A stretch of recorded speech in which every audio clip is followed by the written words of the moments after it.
Warning, the following content is heavily biased. Like, really, really biased. Anyway, hi.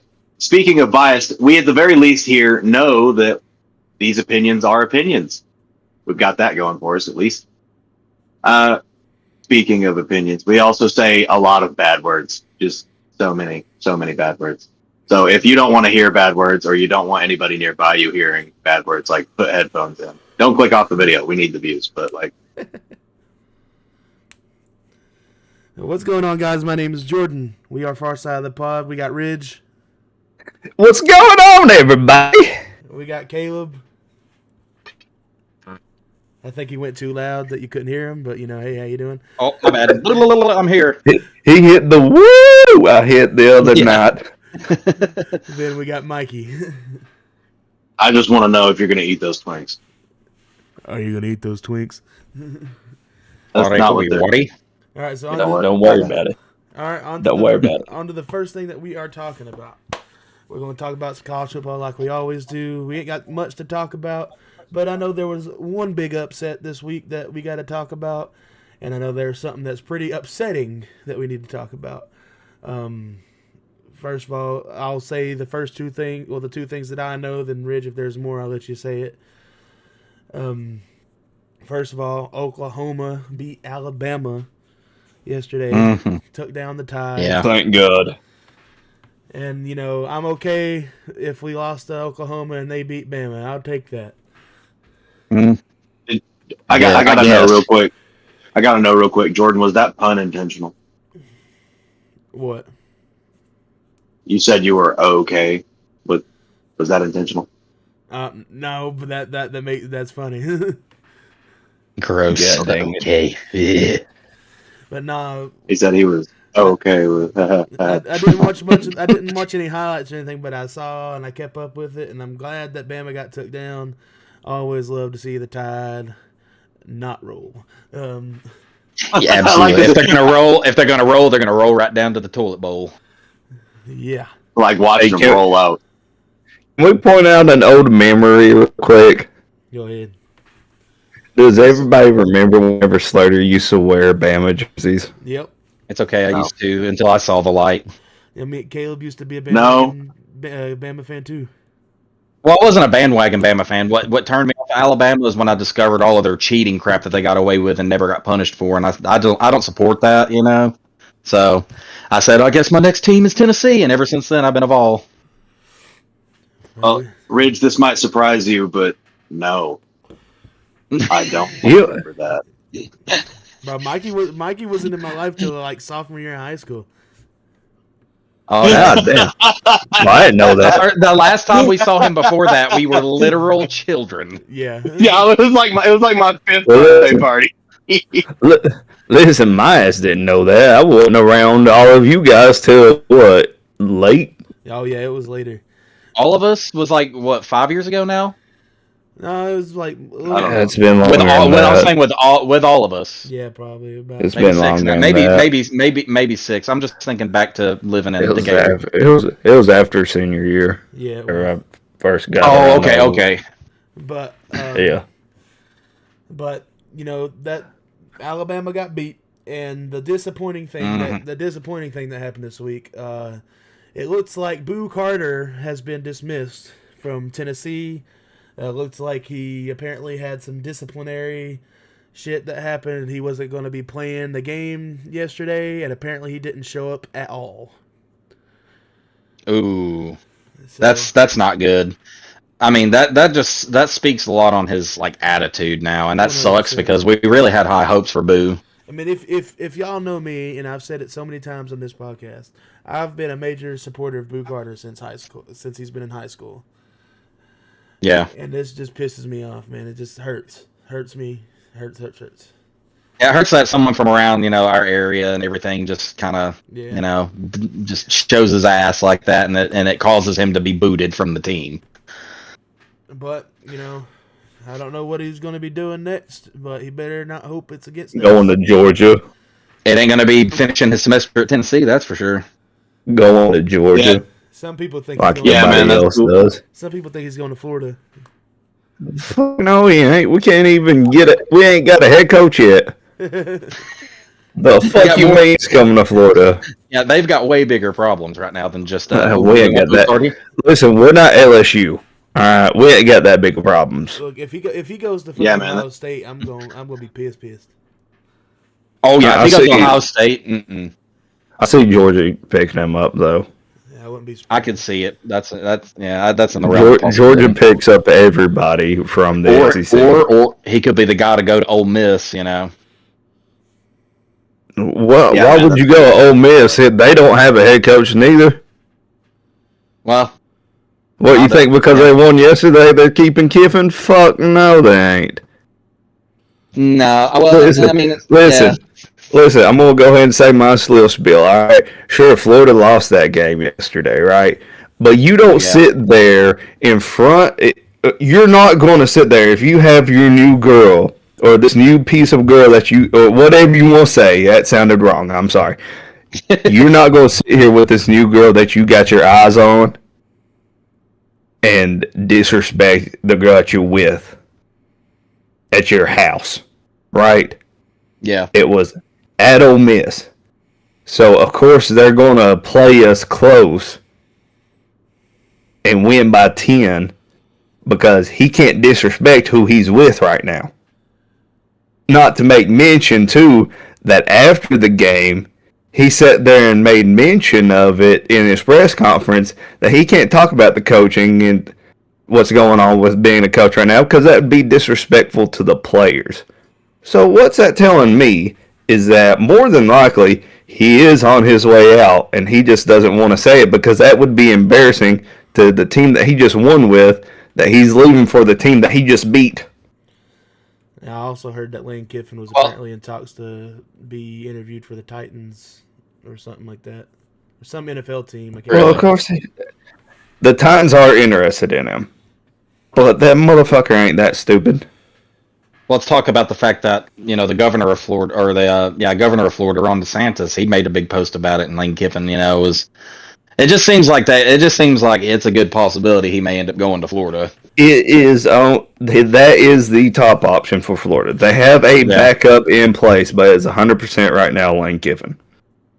Everyone, even some Old Miss fans, not all of them, because some of them are living in a river called the Nile.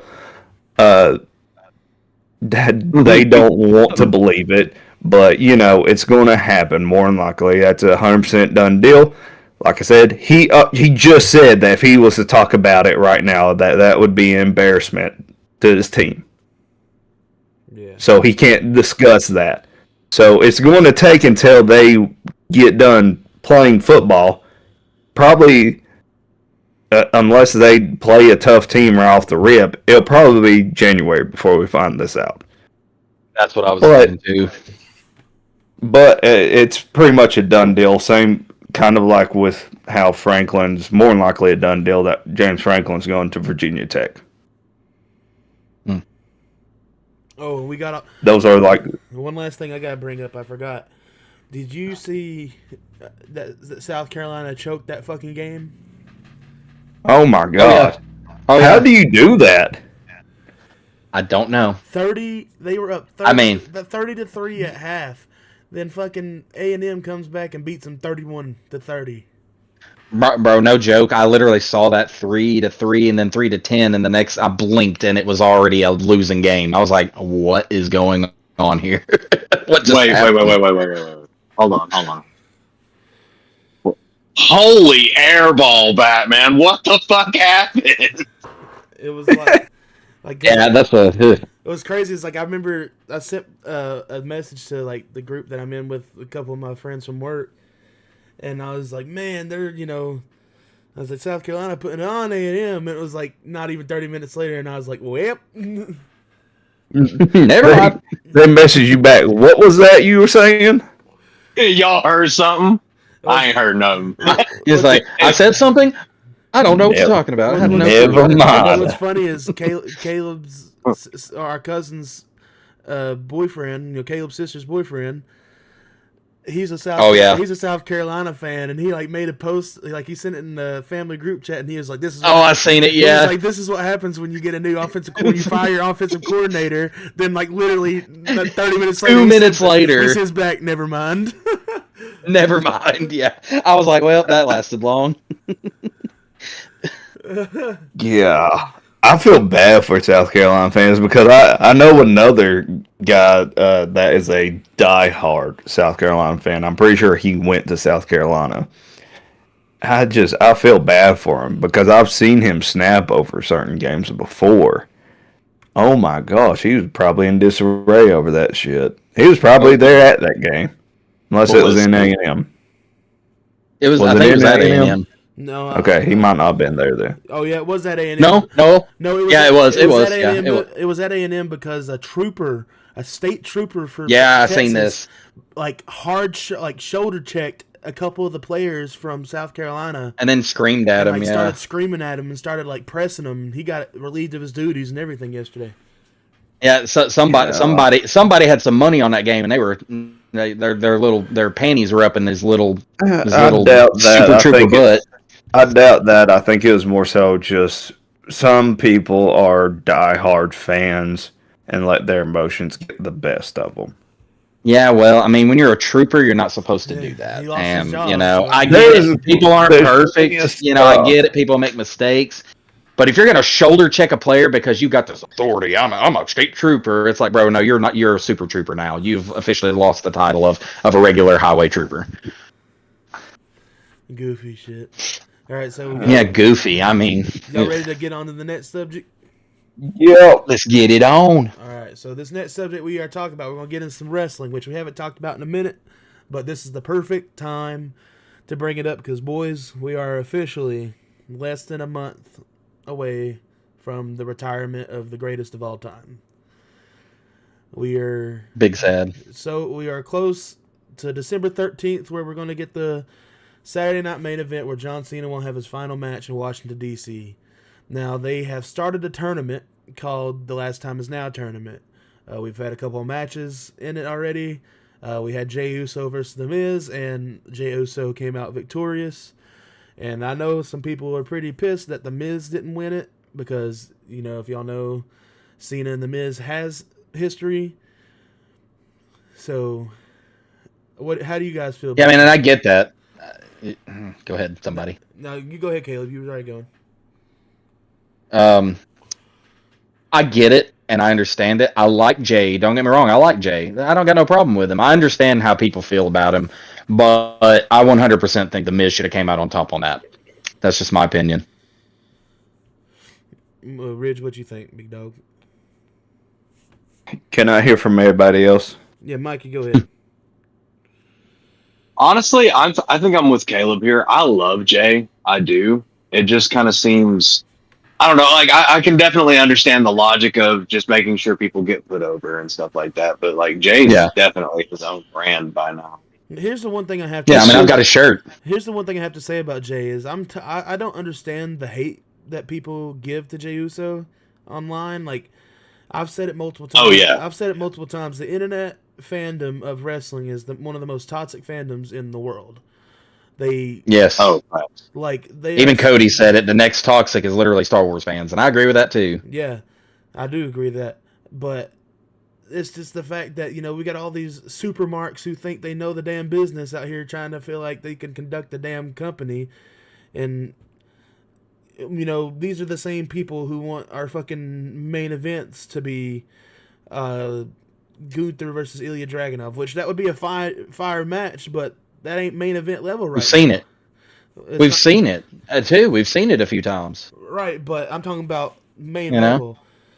You know, we're not to that point. We ain't yet. there yet. We're not there yet. Yeah, I was gonna say we're not there yet. I just can't get over the fact that people are saying that Jey Uso is trash and everything, but y'all weren't saying this shit when he was a part of the Usos. But since he's being pushed, Yeah.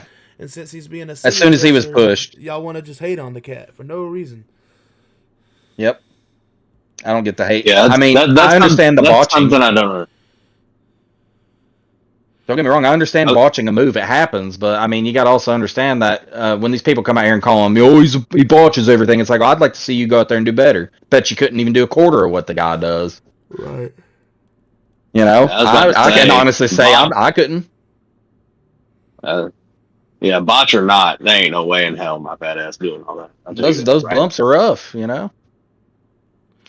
Now, But my opinion was just going to be, for the reason I think it should have been The Miz, no hate to Jey Uso, just my personal opinion and my feelings, is because the history is there. They've known each other a good time. John Cena helped The Miz a lot. I feel like that personal history is good enough that it should have happened, but I can understand why it didn't. And that's really it. all right, Ridge. Now let's get yours. All right, I got two things over this. All right, first off, why is Jey Uso hated? It's because he got pushed. Yeah. All right, people didn't like that he got pushed at the Rumble over Punk, over LA Knot. Different people that other people seen as the ones that should have gotten that spot instead of Jey. Right? Right. They think that he should only be at a certain level until he can prove at that level. Don't be trying to push him like they have. But they have, and some people just can't stand that he's got the push. I can't sit here and say that's been great. I can't sit here and say it's been bad because it's been about mid to me, his push. Because it's been a hit and miss. Yeah. Every time. Now, going into this, him beating The Miz, I think that there is a clear reason why. And it's just simply because I think that Jey is going to have to face off against Gunther again. And that's why they did it, is to rerun that. And tell a good story heading in for Gunther to overcome Jey Uso, finally, and then go on to face Cena at the end. Now, I'm gonna tell y'all this. There's a point to me, like, I don't know who the hell they're gonna have Cena face in his last match. A lot of us think it's gonna be Gunther. A lot of us think that it could be Braun. Some people think it could be Dom getting his belt back. But that'll probably be at Survivor Series if that happens. But honestly, now there's more of a chance now, so I'm gonna bring it up. What would y'all do if Edge comes back and faces Cena for his last match? Oh my God, I'd be I'd happy. bust a fatty. I'd bust a fatty. It'd be wild, but I just still don't see it happening. Yeah, I don't see it happening contractually, just with everything, and how it's one of those things you just don't. Now, don't get me wrong, that's the part that's it's just confusing. That's the part that's confusing because the last time Edge was on AEW TV, he was leaving. He was telling Christian that he was going to be leaving and doesn't know if he'd be back for a while. Yep. So there's a part of me that, out of respect, maybe they work something out that Edge can be Cena's last opponent. That I'm not saying that it's going to happen, but there's just something in me that's just more, the closer and closer we get to it, that it's a possibility that it's going to happen, because it's like, I don't know. It seems very John Cena. It seems very John Cena to want to face against somebody young and lose the match and put them over. Yeah, go out on his back. Yeah, just like Kurt did for him. But there's also a part of me that wants that final match if it's all possible. But we all do, because to me, as much as I want to see that match, I'd also like to be able to have seen John Cena face The Rock one more time. Yeah. Oh yeah. I know not everybody's a fan of it, but I am. I'm a big time fan of that match. That was one of the feuds that I grew up watching. That was whenever I first started coming into wrestling. I came in a little bit later than everybody else, but that WrestleMania 28 pay-per-view when The Rock beat Cena was a phenomenal pay-per-view. I remember watching it live. It was one of the first experiences I had with a pay-per-view, and it was just mind-blowing.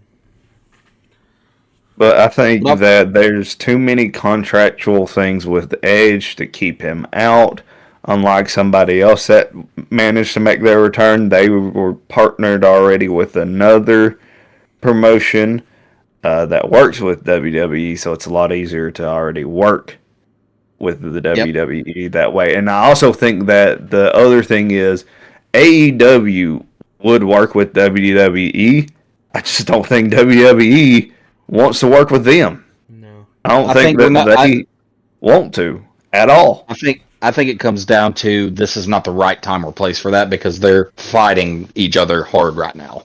They're not going You to know. quit fighting each other. I don't think that there No. will ever be a time that those two companies can agree on giving a wrestler to the other promotion just for them to have one last time ordeal or anything like that. It's that person is going to have to leave. Let's say there's another wrestler over in WWE right now that I could see jumping ship because I see him becoming the new Ricky Saints of AEW, and that's Austin Theory.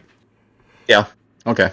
Yeah, with the way the way they're treating him right now, yeah, I can see it. Because I mean, Well, yeah. from what I've heard rumored, he was supposed to be a part of the Vision He was. going into Survivor Series, but that's not the case now. It's Logan Paul, and I'm sure all it was too was that Paul instead went and talked to all the big heads about it and gave his argument as to why he would be a better fit for this crew. So they said, "Yeah, sure, we'll go ahead and throw you in," because the only other option was Austin Theory. And what has he done since? That's all I got. I don't remember the last time he was on TV, guys. I don't The know. last time I think was when, because if you remember Grayson Waller and him, they split them up. They were on NXT. Yeah, but Completely. how- I haven't really heard from him. They were What was that like? They were on NXT for a minute, but the last time I remember seeing Austin Theory on TV was SummerSlam when Jelly Roll chokeslammed him. Yeah. And that's been months and months ago. Right. But either way, right? But either way, let's say he wanted to come back, he couldn't just do a one-off experience. He couldn't just jump ship. The only time a company or any time you see something like that, it's these smaller brands like TNA getting to jump with WWE, or it's like Ring of Honor and AEW. Of course, it's the same fucking company now. Well, that's the same as TNA too. They're all a part of their own companies, just different brand names. So they're able to work together better. But you're never going to see those two companies work. And speaking of It's weird. Speaking of a returning person, and before we get to the person who returned, another person that I think is going to end up being in the tournament. Don't think he'll be the last match, but I think he'll show up in the tournament. If not, it'll be the Rumble. Chris Jericho. Yep, that's exactly what I was about to say because we saw him talking about TNA recently in that podcast. Well, it's been being talked that he's coming back for a couple months now, but apparently he's been super training and he's been getting in super shape. Yeah, I think this is his retirement tour. Which is crazy because we could have met Chris Jericho at Scarefest too. I could have met him at AEW Dynamite last January, but he wasn't in the ring. He was on the jumbo. But Well, I tell you, go ahead. from what I've heard about him, real quick, is that his contract doesn't end with AEW till the end of this year. So we won't see him anywhere near the John Cena thing. Okay. I mean, unless he breaks their contract and says screw off. I mean, that's literally his option. He has that option. I doubt he will. Because whenever you do something like that, it costs a lot of freaking money. It does. A lot of heartaches and a lot of bad things. And I doubt he's going to do that at his age. Well, Yeah, it's really damaging to the professional image. Well, since we're talking about people returned, we did have a return Friday night on SmackDown. We had the return of Zack Ryder, not Matt Cardona. It wasn't Matt Cardona that showed up to SmackDown. It was Zack Ryder to face off against LA Knight and their SmackDown's first match in the Last Time Is Now tournament, which LA Knight got the win, but it was still cool to hear the new updated version of Zack Ryder's theme song, and got to see him be Zack Ryder for one more time, because even he said that he always believed that Zack Ryder was dead and everything. So Yeah. cool. Cool that we got to see a partnership thing happen like that. I doubt there's a part of me that doubts they'll fully bring back Zack Ryder, but he's it was the reason why he had the gear and everything set up, because he's said that every year he makes a new gear for Zack Ryder just in case they ever called. It's just for fun, he said. So, and he said that it's around the same gear that he already uses for Matt Cardona. He's the same logo, as just instead of a ZR, it's a MC. So he just has the same person make two different of that outfit to have one ready just in case. But it was, as a kid who grew up watching WWE in the era that Zack Ryder was prominent and doing his thing, it was a big happy moment for me to see him come back. I was always a big Zack Ryder guy. It was just a cool moment. Caleb, what'd you think about it? Well, I was just gonna say I only have one thing to say about it, boys, and that's woo, woo, woo. Because, boys, let me tell you, I love that updated song, too. It worked out so well. I mean, it was just really good. And he got a really good pop, because when people realized who it was, they were like, oh, my gosh, They couldn't believe it. And, it could have been a bigger pop, but I think that part of it was just because some people were like, who is this? Because some people probably don't know who he was. They probably know Matt. They probably know Matt, as Matt Cardona. But I think that it was just one of the people just didn't expect that, and they were just like, "What?" They were probably more in shock than anything. But he did get a really good pop right off the rip. I think it was mainly like just shock. Yeah, but I was shocked. I mean, I sat there with my mouth just wide open, going, "Oh my god!" Yeah, I just couldn't believe it. I was not expecting that, and I think that was what SmackDown's general manager was talking about when he was like, "Oh, I think I'll keep this one a secret," when he was doing the thing. Yeah. So, and it was a good thing he did, because I didn't expect it. I was super, super stoked to see Zack, to see Matt Cardona reprise Zack Ryder for WWE. And I was like, well, he's back. But at the same time, I was like, could this be something that they end up signing him later for, depending on how it went, And I think it went really well. I think it's good enough as a good starting point for him to maybe come back.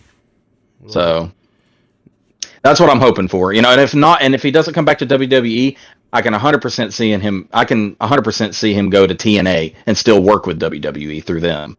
Well, he's been working with TNA. Yeah. I'm just saying. I just feel like he'll have more.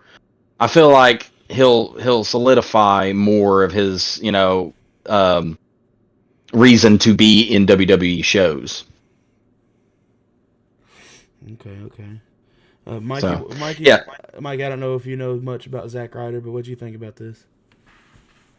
I thought it was cool. I don't know a whole lot, so I'm not gonna talk for very long, since I don't know the lore.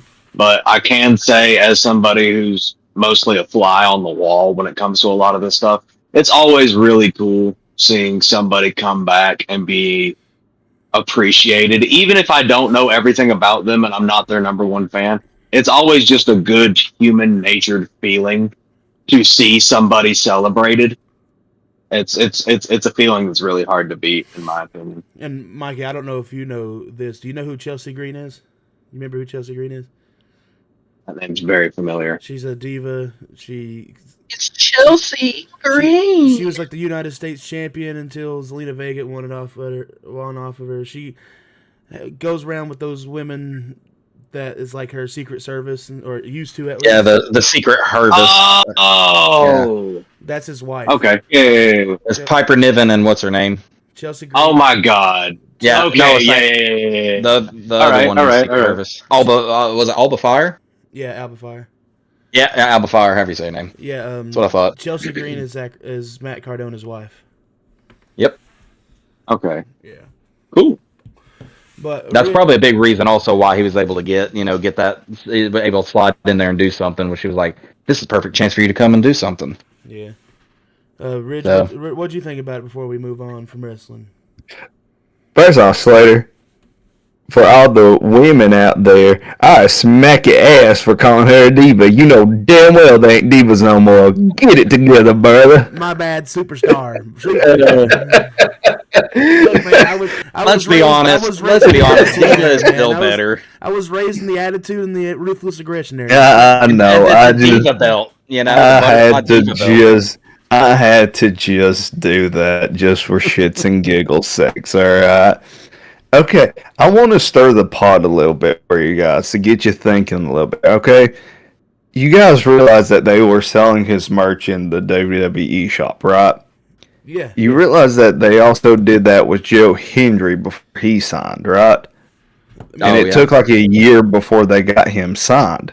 So, I mean, even if it takes a year, that's true. There's a really good chance that he's about to get signed back with the WWE. That's true. And heaven sakes, they need him on SmackDown because they're about to be going back 3 hours. Yep. And Lord knows that roster ain't built right to run 3-hour shows. No, not. So, I mean, not unless you're going to do a lot of filler story or just like backstage stuff, which I heard this on Santi's app today. Isn't it so poetic how they had him be the one to face LA Knight, since LA Knight's the one that's getting pushed or isn't getting the push that he deserves according to the fans, just the same way Zack Ryder had it, but I mean he had it worse. And Zack Ryder was technically the LA Knight before LA Knight. Right. So I mean it's so poetic that that's who he faced. And don't get me wrong, does it suck that he lost? To me, yes, because I would have loved to seen him win.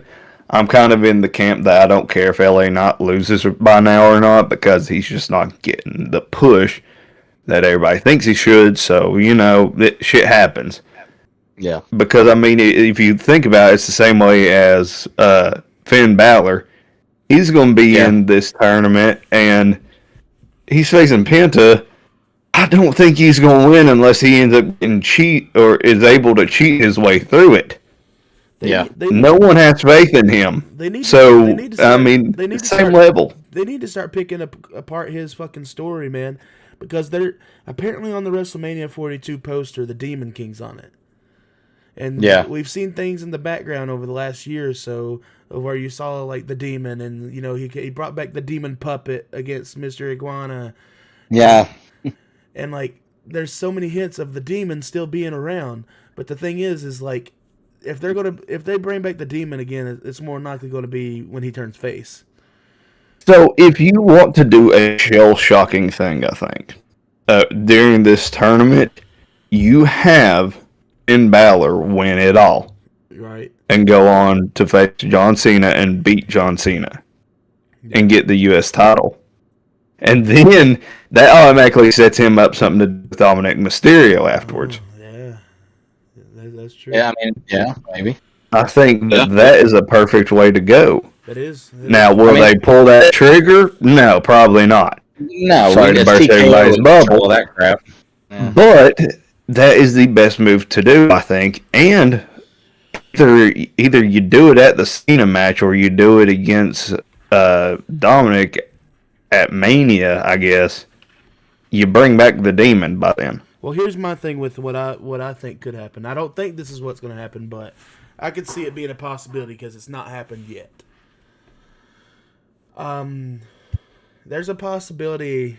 I think that that they could have Finn win the Rumble. Like it's a weird thing to bring up, like since he's not been too big in the last little bit, but there's a part of me that feels like they're gonna give him that push finally. Because he's not had a world title since he won the Universal title in the inaugural match and had to give it up the next night. I think he's only had 2 world championship matches since then, if I'm not wrong. And one of them was against Roman during his thing, during the Bloodline storyline. But there's just a part of me that, people want to see the Prince back. They want to see regular Finn back just because the Prince is his most notable character. It's the character that he created the Bullet Club with. It's the character that he was the 2-time NXT champion with. It's the Finn Balor that everybody wants. The one that's coming out with the crowd doing the arms open thing. The Virgil Devitt, Prince Devitt. We need the Bullet Club Finn back. But there's a part of me that feels like there's gonna be a point in the storyline where he's gonna be like, now you got to face the demon or something like that, and that's what it'll be. He'll get his moment at Mania as the demon. That's just what I hope, I guess. But is it bad though? Still, as much as we hope this, I just don't have faith in WWE to pull the trigger on this shit. No, I don't. That's exactly what I was going to say. Because we could also say the same thing about LA Knight, but guys, they're not getting any younger. Nope. And they ain't got that much left in their tanks. Now, don't get me wrong, though, at the same time as me saying this, anytime we have one of these high-up champions, they're all, what, late 30s maybe? Yeah. Most of them are in their 40s, where they finally get the titles. If I'm not wrong, is it Punk like 42 or something like that? I thought he was like 50. No. No, dog. No. AJ Styles he's like 43 or something like that. Either way, it's proving my point. Punk's 47. Close 47. Enough. Either way, you're proving a point here. Yeah. We haven't had a young champion. It's always going to these older guys. That's the way it's going to stay, more than likely. In the Triple H era, it will stay with these older guys. The only ones that are young that are getting titles is the U.S. and Intercontinental. Other than that, your other major ones are all going to these older guys. Oh my gosh, bro! So this will be the last wrestling thing before we move on. I just got to bring this up before we move on. As of 2 hours ago, Adam Pearce on X says that Solo Sikoa will have a mystery opponent tomorrow on Raw during his John Cena tournament. And it says that Solo Sikoa is not very happy with with Adam because of the person he has to face. And it says that he's going to be facing a very special surprise, and he says I got to say that. And he says the WWE universe have a ton of theories, and could they all be wrong? So far, they are. I got 3 right off my dome. I've got 1. I got 3. I've got 62 cents. Not even 1. Actually, I think I've lost 1, but I still got 2. All right. Oh, hey, what's this? It looks like something original.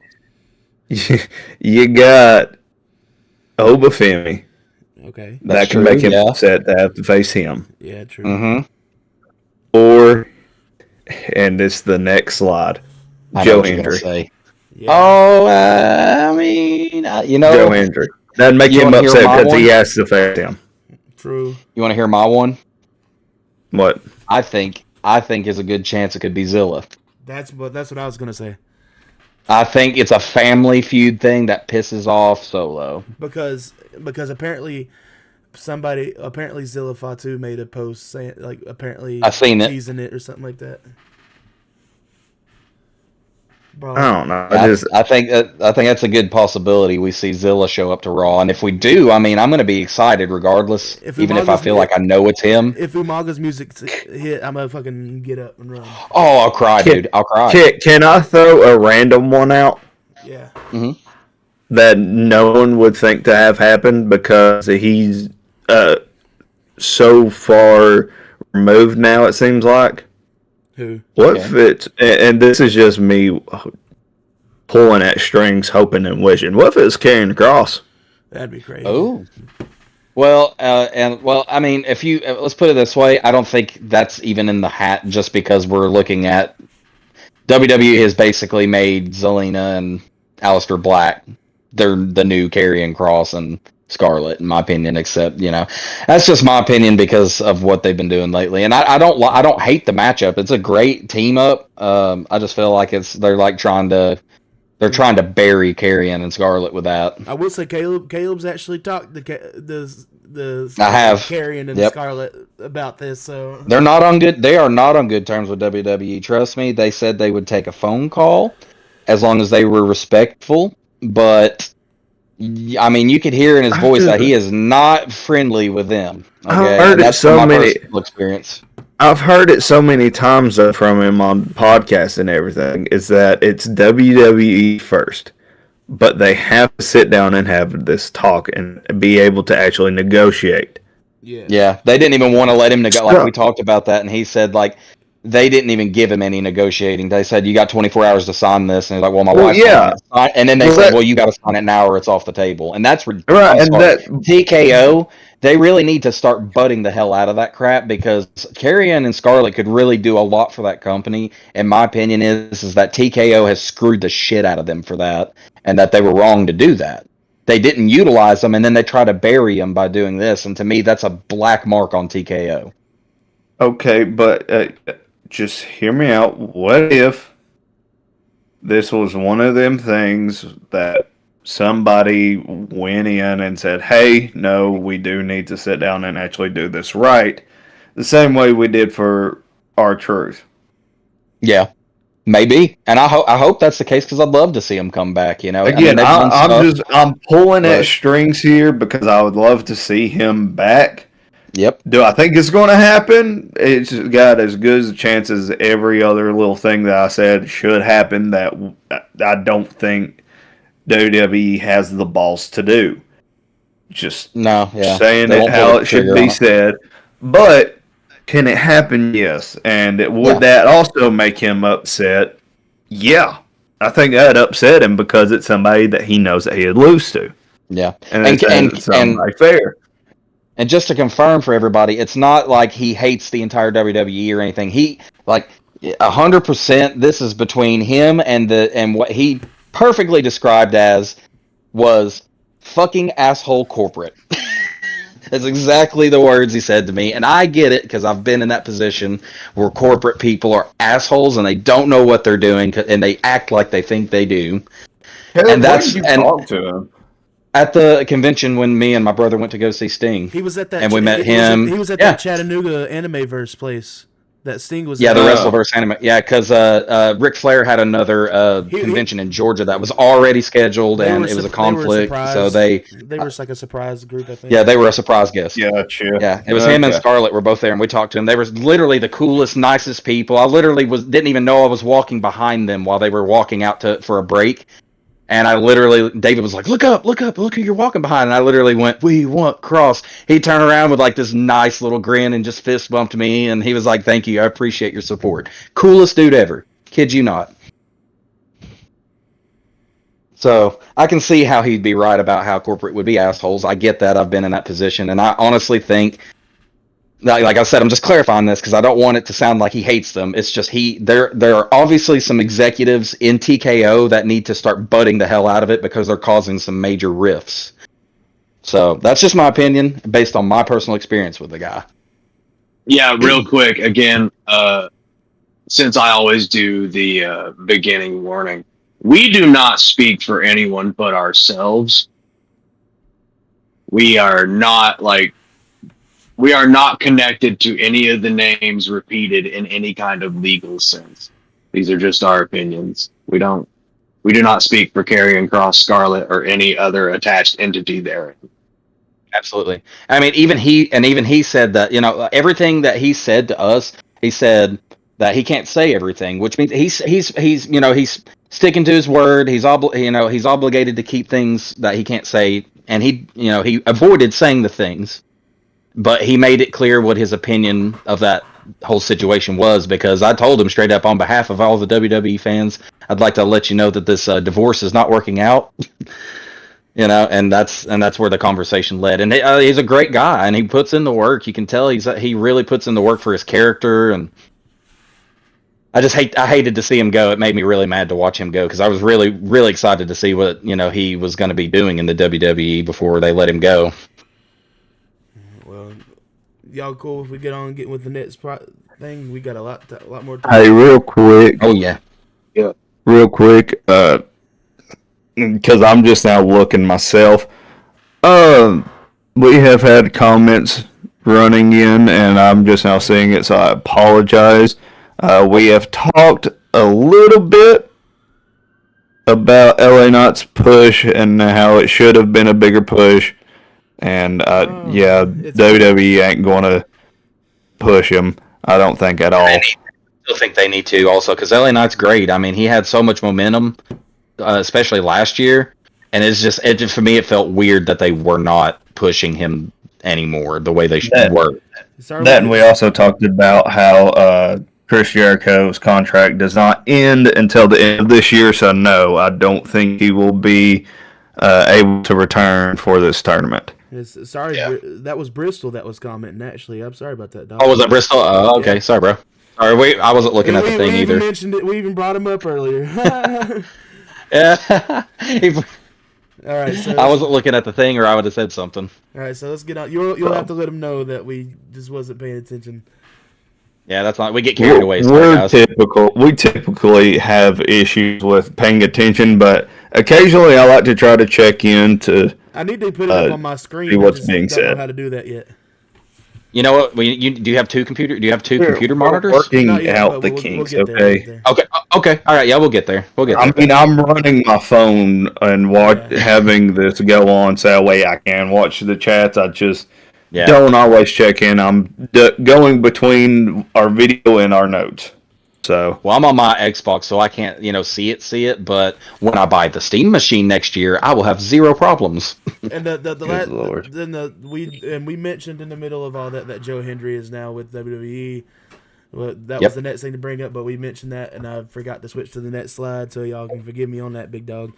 But big sizzle out of the wrestling world, we got some phantasmal news from DC Universe. Now, if you know me, I'm a big V for Vendetta guy. And we are finally getting a new V for Vendetta straight from James Gunn himself. And I can't express this enough, y'all. With this going to be an HBO Max series, this is going to be off the wall bonkers. Because if you've seen V for Vendetta, it's got a lot to do with a corrupt government. It's got a lot to do with situations like that, and that's like the big main point behind V for Vendetta, because he literally blows up Parliament, and he's fighting against the system. That's his whole point, is to open people's eyes against this very corrupt system that they have in the movie, which is wild because I think the movie only took place like a few years ago, like in the 2020s. So everybody was like, "Oh, what's happening?" But, we are finally getting a V for Vendetta reboot, remake, whatever, for this new DCU. So, real question. I doubt this will happen. This is just my, wantings or thoughts. Do you think that they would bring in the villainous V against anybody, or any, cameo or whatever in any other DC movie or series or anything like that? I'm going to talk first. Sorry. Just getting this out of the way. I'm going to be blunt. Fuck no. And it's not because I have anything against him, okay? I just want to point this out. I have nothing against V at all. It is simply because of the fact that if this is anything DC related, it's going to be more likely an Elseworld story. So it's going to have no connections to the main DCU. I'll give you that. I mean, honestly, that's what I prefer, because I don't want V to interact with anybody else, because V is his own character. It would be a random one-off. I feel like with somebody maybe like Batman in an Elseworlds. Yeah, it'd be something wild that doesn't make sense for the DCU. Honestly, I could possibly hear the idea, or think of the idea of possibly Robert Pattinson's Batman mentioning him. I could see it being in that same kind of world. That or like Right, I can But I don't see want the it to. vein. Yeah, I was about to say I can see the vein. I can see where you're going. I understand the wave, but at the same time, I don't. I'm just going ahead and say it. I like V. I like Batman. I do not. I'm gonna say this real slow. Do not want to hear nor see nor think about a philosophical argument. I don't care. No, I do not care. Because they would go on for I- hours. Yeah, and what I was gonna say about it, really, honestly, is it's kind of short. Is that I mean, it wouldn't make me mad to have V mentioned because I mean, if you remember that fight scene at the Yeah. very end of the movie, he has like superhuman speed and agility and just marksmanship with those blades. That's one of the you know, best that's- scenes and- in comic book history, in my opinion. Yeah, and it's freaking awesome. And I could see them kind of being like, you know, he's kind of like a DC hero in a way. Yeah, he's an But at the same anti-hero. time, I don't want to see him involved in these characters because V is more of it's more close to being a real thing happening in the world than anything when it comes to DC, other than maybe Batman being more legit. Rich, But Rich, I know you ain't seen the movie, but do you mind if I say something? I don't care. Okay. So When do I ever care about what When we do talk I? about on this thing? I know, but so okay. I'm sorry for cutting you off, Caleb. But all I was going to say, just, No, you're good. You're good. it's just My ring- thought was almost finished anyway. It was just ringing through my ears. Honestly, if they do this correctly and do it by the way of the graphic novel, there will only be one season. Because Yeah, that's true. V dies at the end of the movie and in the graphic novel. Like V, Now, I mean, they could put in the fact that it like a cliffhanger ending, like someone else picks up the moniker of V well, to continue the work. Well, the point of V is V isn't there for like he's not exactly there for the corrupt system. Yes, he's exposing the corrupt system, but his main drive throughout the movie is only killing these people that had something to do with the asylum that he was in, Yep. and the people that did all those tests and everything on him to make him the person he was. He's and if you don't know, V's not got a face. If you like, he's supposed to be like super messed up in the face and all Like the body. burned all to hell. He's burned all Yeah. the shit. That's why he wears the mask constantly. That's why he wears the gloves. wig. He wears the gloves. He wears the. There's a scene in the movie where he's cooking and you see him without the glove on at one point, but his hand looks like Freddy Krueger's. It looks like freaking like Deadpool's hand. Like it's all jacked up. But the one thing I will have to say that I am driving into this just as somebody who's like a diehard fan of this franchise. I just want, like Mikey said, it's philosophy. Like there's a lot of philosophy that V spits. He's got to be very. Oh yeah. He's very smart. He's very he knows what he's doing. Like that's the point. He knows how to get away. Hell, in the movie, he faked. Yeah. He faked Natalie Portman's character getting kidnapped and arrested by the government and kept her in a fucking jail cell for a year and pretty much forced her to experience what he went through and read this letter that he found in the asylum from a girl who got murdered by the government and everything and tossed into a big old public massive gravesite, and it pretty much opened her eyes and made her realize that V was correct. What he was saying was right, and made her, because the one thing about V is all the shit that he went through is it made him love life more. The simplicities of life, music, the sounds of music, the sounds of movies, the things that happen in movies. The flavor of exquisite stolen food. V, the short and simple way to really put it is V is the most gentleman superhero you can probably think of. He's the most poetic. He's gentle. He's kind. He's soft spoken, but he's That's why you passionate. have all these sweats act like him. He's passionate, Right. and that's the thing about you can hear the passion in his voice when he's introducing himself to her character, and just the way. I mean, he's just a very intellectual person who doesn't take shit. It's obvious. He made it clear he's not going to take it anymore.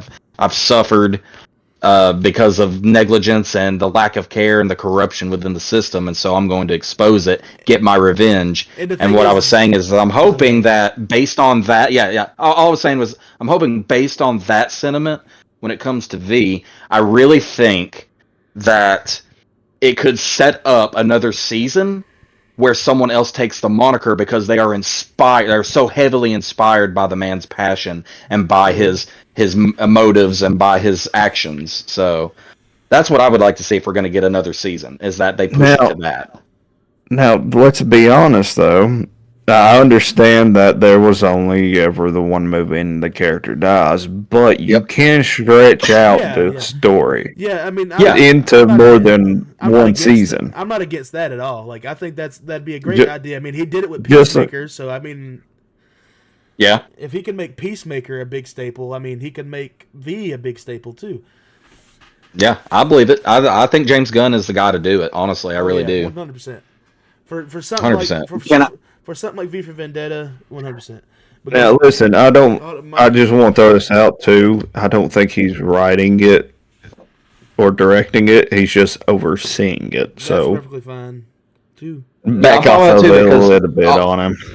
All that really means, in my opinion, is personally that if he's overseeing it, it's still going to get done right, because he's a stickler for getting things set up the way that they need to be.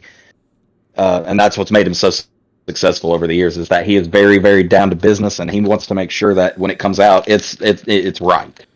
So I'm excited for it, regardless. Like, I love V for Vendetta. I love that movie. It's one of my favorite movies to watch, and I'm excited for this. I'm hoping that they do stretch it out to at least 2 seasons, because it would kind of be a shame to only get 1 season series out of it.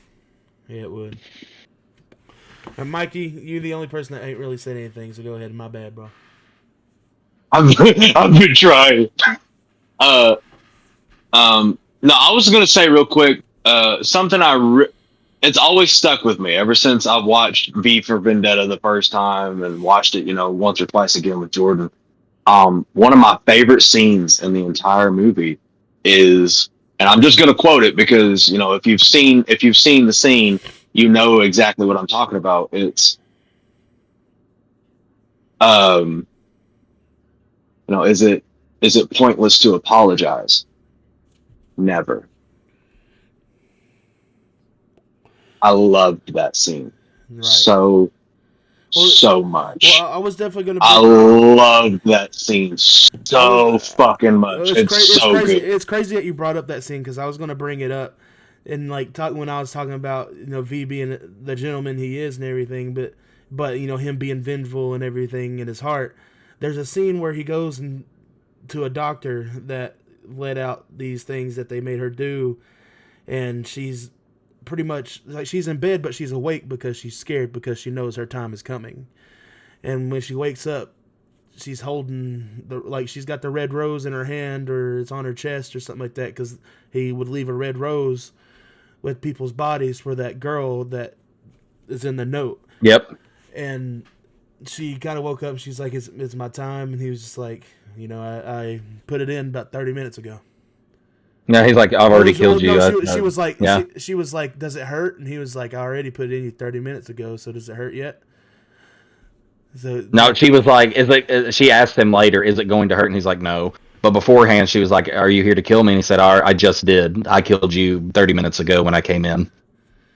And that's where that line Mikey brought up says, where she's like, is it pointless to apologize? Because she felt bad for the things that she done, but she knew that she had to face the consequences for the things that she's done.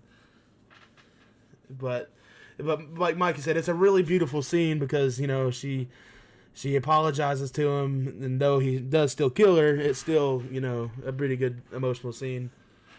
Like it's great to me, because it shows, like, she was a bedridden woman. Yeah.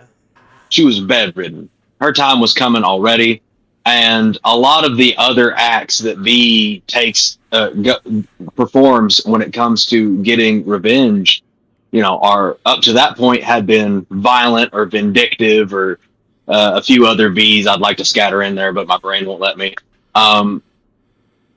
But this one isn't. He still takes her life, yes, but he's not. I just like that it's gentle in its own way. Yeah. And that it's like there's not necessarily forgiveness being granted, but he tells her something that I think is really profound for a guy killing her. No, it's not pointless to apologize. He almost sounds grateful when he says no, in my opinion. And that's the thing Yeah, is, he the way probably he says was. it, yeah. He probably was. But, Like, is it pointless to apologize? Because, like, yeah, she's dying, but she's not lamenting her death. She's not in the throes of grief. It's going to happen. yeah. There's acceptance in that. And so, is it pointless to apologize? Like, I know it won't fix anything, but would it matter if I told you that I was sorry? And his answer is, yes, it would matter if you told me you were sorry. And so she does. And I don't know. I think That's always stuck with me. I think it's safe to say we're all pretty, excited to watch it. Ridge might be a little bit. I'm not saying you're like super less excited because you don't know, but I'm sure you are excited to see it and to see how good how it'll be, and see what they'll do with it. I'm intrigued. But You need to watch the movie you need then. to watch the movie. Give You yourself watch the time to watch it. Yeah, watch the movie and you'll be more intrigued. I promise you. Oh yeah, dude. Fantastic. Like one of the best movies that ever came out in theaters. That's fantastic. It's super. Like we're hyping it up because it really is that good. Like it's no Jones. Yeah. But we're gonna go ahead and get on to the next topic, if it's all cool with y'all. And we're gonna mention some Zootopia 2, mainly the insane cast we got. I can pull up some, but we're gonna bring up a couple that's probably not gonna be in the cast at the moment. First of all, the big one, Michael J. Fox will be in this movie. What's his name going to be, Ridge? Ain't it like Michael J. Foxworth or something like that? It's something to have to do. Oh, he's just playing a fox, and it's Michael J. Fox. Oh, okay. And I'm pretty sure they're just calling him Michael J. Fox in it. Not gonna lie. It might be Foxworth, and you might be right. I don't know. But yeah. But anyways, we're getting. Of course, we got the typical, Jennifer Goodwin, and what's his name, Jason Bateman returning as Judy Hopps, and Nick. I can't remember the wild Nick character is Gary, is a snake, and he's gonna be voiced by Ke Quan. Data from The Goonies, also Short Stack from Indiana Jones Temple of Doom. Also, he's a Oscar-winning actor for Everything Everywhere All at Once. But we also have Macaulay Culkin and Brenda Song playing like this really toxic married couple. Fortune Femster is going to be in it. Quintana Brunson. Robert Irwin is playing Robert Furwin. Let's see. John Reno is going to be in it. Andy Samberg. Apparently Tommy Lister is going to be in it, so that's cool. I mean, we got, Debo from Friday going to make an appearance. Yeah. Alan Tudyk. I was gonna say with Robert. You're good. Go ahead. I was going to say Alan Tudyk is doing a voice in the movie, and he is doing the voice of a character named Duke Weaselton. And if you don't remember, Duke Weaselton is a character from Frozen, the first Frozen movie that he voiced.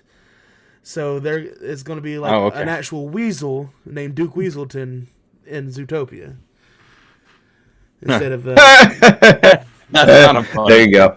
Get that laugh instead for of you. the scrawny guy that Duke Weaselton is. It's the same difference. It's a weasel. Yeah. And all I was going to say about Robert was I really hope that there's that they kind of pay homage to his dad a little bit maybe in it. That's what I'd like to see from that. Well, I'm sure. I'm hoping so because everybody loved him. Danny Trejo is going to be in it. Can I say something kind of a dickhead thing to say? Yeah, But it's okay because it's this podcast. What if he played a stingray? That'd be fun. That is the worst fucking thing I think you've ever said. He's playing a koala, bro. I know he is, sounds like a but koala to me. what if he? Yeah, That's low. it'd be. What did Robert ever do to you, bro? That's very that's a lower hanging fruit than I've ever heard of. Woo. I've Listen, heard Rich sometimes say you worse got- shit, but all right. Listen, sometimes you got to pick the shit up off the ground. All right. Sometimes Yeah, I mean, you go to gotta the shit step pot, huh? Yeah, that don't mean you got to lick your fingers afterwards, Rich. Fuck's sake. Jeez. I ain't licking my fingers afterwards. I'm just Are you sure? enjoying. I'm just- just sure because I kind of hear the right about now. Nah, because I'm just impressed by the big shit I took. All right, sometimes you Oh, gotta man. be impressed by it. That is Ridge a big leaving shit. All right, so Ridge is leaving the Love's truck stop fuller than a tick. This is how we get canceled. Oh man. so I'm just gonna name If off. this is what got canceled after we bullied people and everything else, Yeah. Oh god, that would. Yeah. Yeah. I don't think so, bud. All right, so the last few people. Sorry, not sorry, Kathleen. The last few people that's in this cast, we got Dwayne Johnson, Yvette Nicole Brown, Wilmer Valderrama, Ed Sheeran, Tommy Chong, Stephanie Beatrice, Mhm. John Leguizamo, Josh Gad, Oh. and a bunch of other people, and apparently Blake Shelton too. Oh god. So Okay. this movie's got a Okay. cast for a cast, man. It's a massive cast.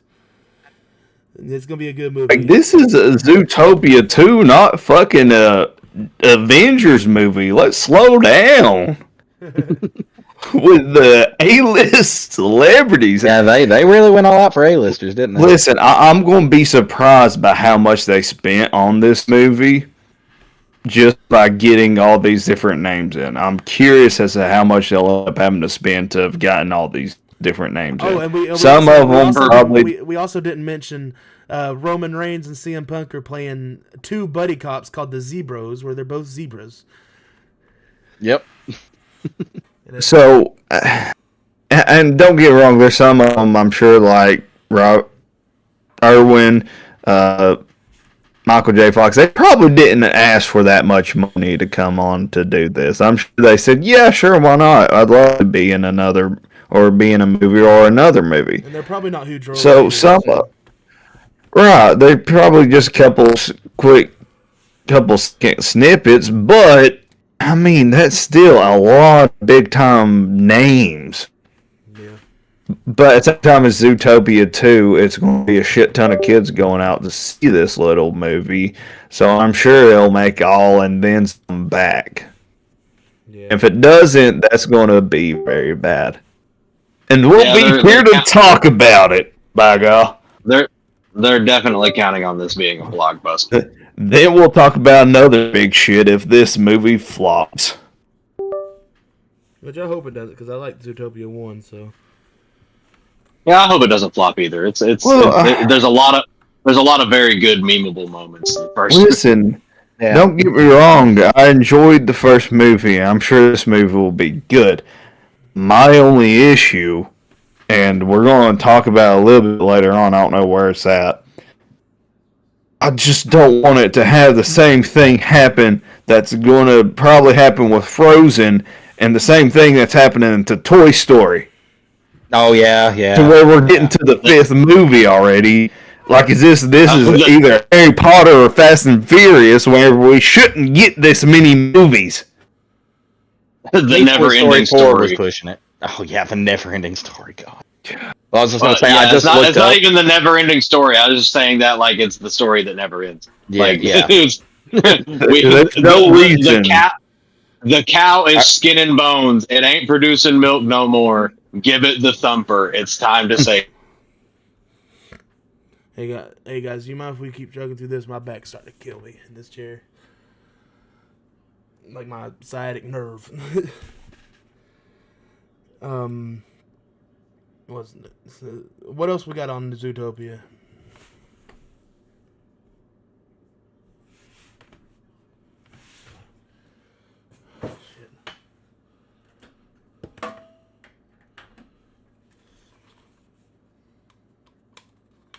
Hey, Mikey, my headset died. Give me a second. Yeah, I heard him yell. Technical difficulties, everybody. Can you hear me? I heard him yell. Yeah, I can hear you. I can hear I you. heard you yell. I hear you. He can't hear us though. No, I can hear you. Oh, you can't. Okay. I think my headset was dying. I couldn't hear you. Like when after I I say- said, can we kick it up a little bit? But I didn't hear y'all after that. Yeah, no. Caleb was- was in the middle of talking about the budget to Zootopia 2, and also that, and then all of a sudden it went quiet. So Yeah. All I was gonna Shit say happens. is that budget, they're saying it's expected to be comparable to the first, which is about 150 million. But that's not official, and that's just the AI overview. That's what I'm saying is anywhere from 125 to 150 million, but it could be more. So Okay. Oh, yeah. Anybody anything else to say on this? I'm just trying to kick it up a little bit. My back's killing me. Nope. Let's skedoodle. All right. So the next thing is, according to Daniel RPK, Tobey Maguire is officially set to be in Avengers Doomsday. One thing to really back this up. Tobey Maguire has been seen in London where Doomsday and Brand New Day are officially being filmed. So that's one big thing, and it's kind of around the same thing that happened whenever he was in No Way Home. So people are hoping, and it honestly makes sense, especially if Tom Holland is going to be getting the symbiote. I feel like they could use the story of like Toby trying to help him out of it while also having to fight him type shit. So I think I think that'd be cool. Yeah, but we're not going to see that in Doomsday. We'll No, see it'll be that Secret by Wars. Secret No, Wars. it'll be Secret Wars. Yeah, it'll be Secret Wars. I don't even think we're going to see Tom Holland in Doomsday. I doubt it. No, I don't think so. I think they're going to be busy with the whole thing. Maybe interlacing with Venom since that Venom is over now. So, Well, we're getting the symbiote in Brand New Day. yeah, the symbiote. Yeah, and I think that's where their main focus is gonna be while Doomsday is going on. So, But it'll connect to Secret Wars because the Black Suit Spider-Man's got to be in Secret Wars. yeah, But what do y'all got to say about Tobey Maguire being in Brand New Day? I mean, yeah, in Doomsday and Secret Wars. Well, yeah, no shit. I seen him comment. I seen this being a very high possibility for Secret Wars. I didn't know necessarily about Doomsday. Maybe it's because they're having to pull together, or Loki's trying to pull together a team, or maybe Deadpool and Wolverine are traveling around the multiverse trying to pull together a team or something. But I mean, it'll be interesting to see how he fit into Doomsday. yeah. I think If even in Doomsday. I could definitely I could definitely see it being on him being on Loki's team, because that's one thing that they said that we'll see in these movies is seeing Hugh Jackman and Tobey Maguire fighting together. let's all be honest. That that they're going to make that the fighting that you watch with them two teaming up is going to be so awesome.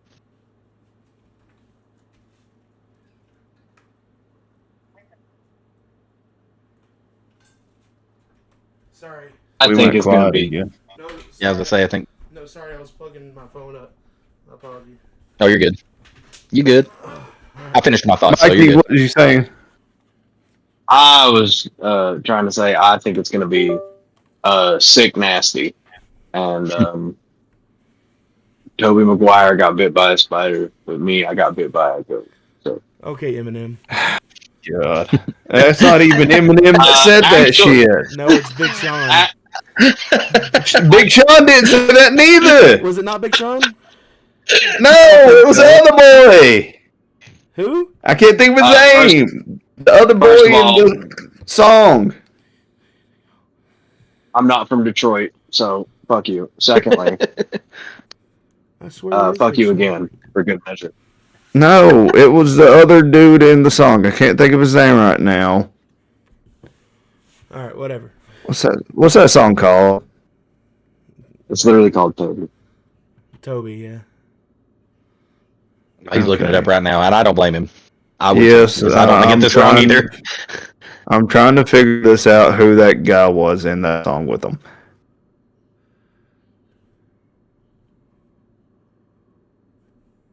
Let's see here. Okay, his name is Baby something. Babytron. Oh, okay, yeah. Babytron's the one that says it. It's at the very beginning of the music video. Yeah. He's the one that starts the song. All right, word. All right, anybody got anything else to say about Tobey Maguire? I I don't know why we had to break that down, but we did. Yeah. If we're gonna say something, let's make sure it's at least right. Completely side note, but All right, let's go. Come on. So we had a few trailers come out in the last couple of weeks, and the main one that I want to talk about, we're just going to bring up the other ones. But the main one I want to bring up is Michael. Michael is the biopic on the legendary Michael Jackson, and all I'm saying is the trailer alone makes it worth the wait. Makes it worth how long we've been waiting for this, how many pushbacks they've gave. The trailer alone has blown me away. And yeah, the trailer was good. I still hold the belief that this could be a $1 billion movie because you know how big Michael Jackson is still to this day. And Michael Jackson's so big that people who still live the indigenous lifestyle know who Michael Jackson is. Yeah, no, they know who he is. Yeah. So, I just think that this movie is going to be absolutely crazy. The main thing I want to say is when Thriller starts being performed in that movie theater, and they start recreating the music video, You better watch out because Slater's ass is popping up out of a seat enjoying. I was about to say you about to see a big man schmoo. You about to see a white boy get some goddamn motion. You better hold on to your seat. It might be earthquake happening. If you're gonna be mad at me for standing in front of the screen doing the full Thriller dance, I'm gonna beat your ass. You might not be able to see what's happening on that screen, but don't worry, it's the same thing this big boy's doing in front of you. All right, look, man, you ain't missing a thing. You're missing it that bad. Go watch the actual music video. Thriller is. I guess we plan to sit in the back. Thriller is arguably my favorite music video of all time. I think the album is one of the greatest albums of all time. I mean, Michael Jackson is, to me, the greatest musical performer to ever grace the stage. Nobody has ever done it like Michael Jackson. And my main thing is name another person who performs at the Super Bowl, but for the first 5 to 6 fucking minutes of his Super Bowl performance, he just stood there. Yeah, and absorb the emotion of the crowd. And people were passing out, hyperventilating. Yeah, I was about to say. Yeah, I was about to say people were literally freaking out. We're not talking about just little girls or teenage girls or grown women. We're talking about grown men crying over Michael Jackson because he's greatness. Like it's like Michael. I mean, it's crazy. Michael Jackson's the Michael Jordan of music. Like it's undeniable. He's got the swag. He's got the thing. And Jafar Jackson, his nephew, who was playing him in the movie, looks insane as him.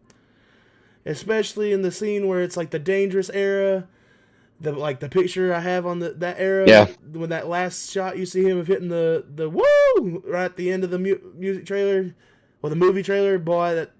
I wanted to run. I literally ran out of the bank at work, and I was like, "You gotta watch this, Calvin."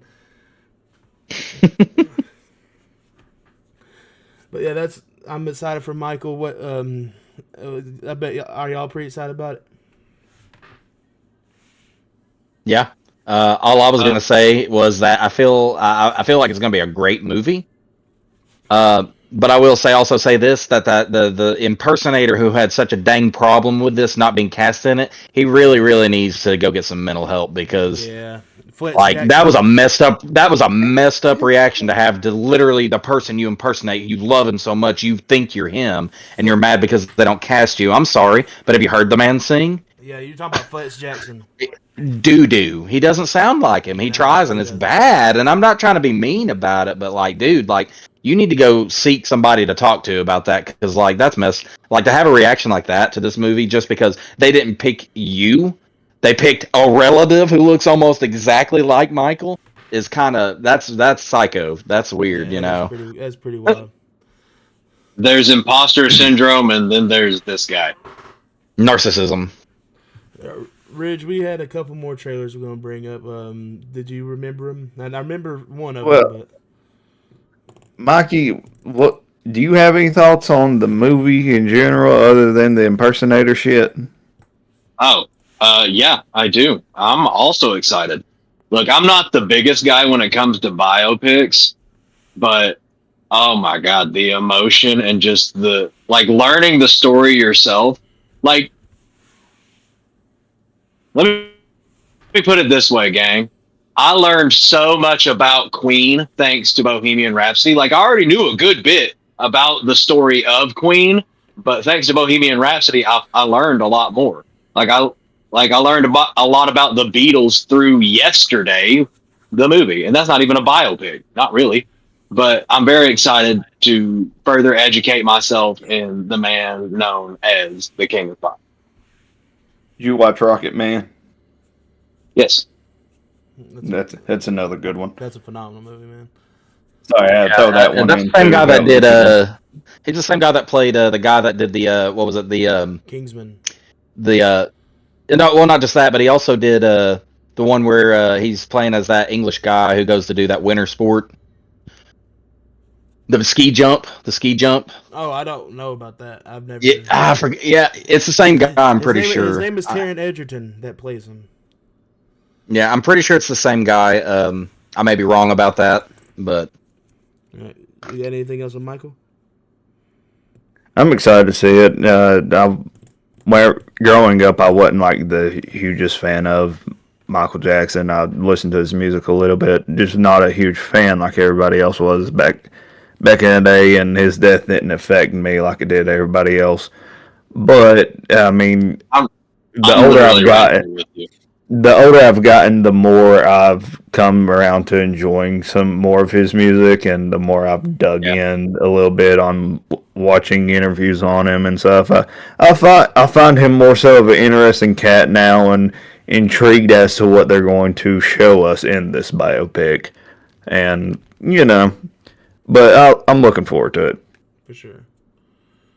All right. So, Ridge, like I said before, there were some movie trailers that you mentioned earlier. Yes, so we had a few more. I'm going to go ahead and knock this one out of the way because it was a super short thing that I don't think a lot of people were looking at, and that was that Disney released a teaser for Toy Story 5, and apparently the big bad is an iPad or a leapfrog, technically, but it's still a tablet either way. So that's going to be a little interesting thing of how the tablets plays into all this. But at the same time, my main thing is, for the love of God, let this be the last fucking movie. Yeah, for real. It should have ended at 3, and it didn't. I agree. So here we are at 5. So let's just either end it here, or give us a 6th movie where it's Bonnie's finally grown up herself and about to move off to college, and she's lost the toys or something, and they gotta find their way back to Andy because Andy has his own kid now and he wants the toys. yeah, I'd be okay with that. I still agree with you on the 3rd should have ended it, because when he turned around and said "so long, partner" to Andy, I cried in that theater, because all of you guys know that was the biggest childhood movie that my mother had I still have the Toy Story sleeping bag from the 90s when it came out. It's still here with me. And, so to me, the 3rd has always been the end for me. I mean, to me too, that should have been the end, and it was an emotional connection for, well, not as much for me, but for my older brother and my mom, because she took him to see the first movie in theaters, and at the same time as him going off to college, so was Andy in the 3rd movie. So yeah, it just made her sob uncontrollably over that movie. So that we got a little teaser of it, not a lot. Somehow Woody was already there. They had no explanation, because even in the 4th movie he had done split off with Bo, off on another journey. So it's looking a little confusing right now. Hopefully they give us a little bit more insight whenever they actually give us an actual trailer. Alright, so moving on from that, we got the trailer for the Super Mario Galaxy movie. Yes. 100% excited for that. Looks good. We got some great actors / actors coming in to the movie. Mhm. We finally get Bowser Jr. We get Rosalina. Caleb. That one. Rosalina. With Brie Larson. And voicing we- her. And we get to travel the galaxy, and it looks really, really good. And like they've done some good shit for this movie. Any thoughts other than that? No, I'm excited for it. I can't Mikey. I can't believe a whole new generation is about to get bodied by Rosalina. Well, she's always Yeah. been my favorite because now Super Mario Galaxy is like my third favorite Mario game of all time because the third Super Mario is my favorite, then Super Mario Sunshine, then Super Mario Galaxy. And when they announced just the snippet of showing it was Galaxy, I was welled up with emotion because I was so excited.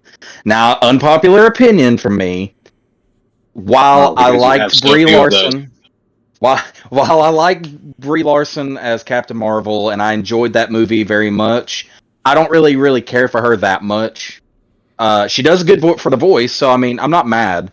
I feel like this movie could be like a good comeback for her because I wasn't a big fan of the Marvels one that they did with her. So unpopular opinion. I know a lot of people are happy about it. I did catch a little flack on TikTok for stating that opinion, but I was just like, look, that's just my opinion. You know, Well, I still think the movie's going to do great. I still think she sounds good as Rosaline. I think she was good But to she play sounds her good. because she's shown that she's been She's a fan. She's a Super Nintendo fan, so it's like Yeah, she is, and I'm cool with that. Like, I can totally get why they get it. I don't have any grievances with them picking her, especially for that reason. It's just I don't really care for Brie Larson like some of these people do, and they were so overly excited about it that I was just like, you guys are kind of killing it for me. I'm more of a Rosalina fan, so I'm just excited for that.